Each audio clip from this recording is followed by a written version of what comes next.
ನಮ್ಮಲ್ಲಿ ನೀ ಪೇನ್ ಟ್ರೀಟ್ಮೆಂಟ್ಗೆ ಬಂದಿದ್ದರು. ಅವ್ರದ್ದು ಬಿಫೋರ್ ಟ್ರೀಟ್ಮೆಂಟ್ ಎಕ್ಸ್ರೇ ಅನ್ನ ಗಮನಿಸೋಣ.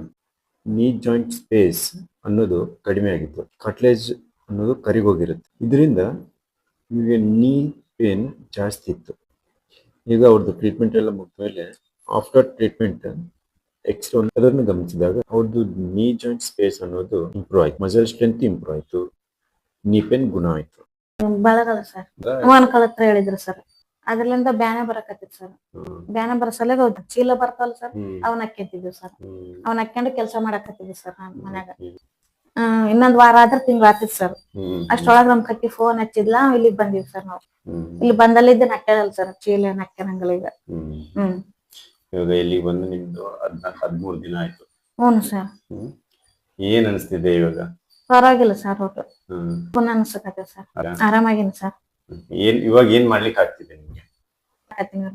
ಈಗ ಸದ್ಯ ಏನ್ ಮಾಡ್ತಿದ್ದೀರಾ? ನೋವೇನಾದ್ರು ಬರ್ತಾ ಇದೆಯಾ? ಹಂಗೇನಿಲ್ಲ ಸರ್, ಆರಾಮಾಗಿನಿ ಸರ್.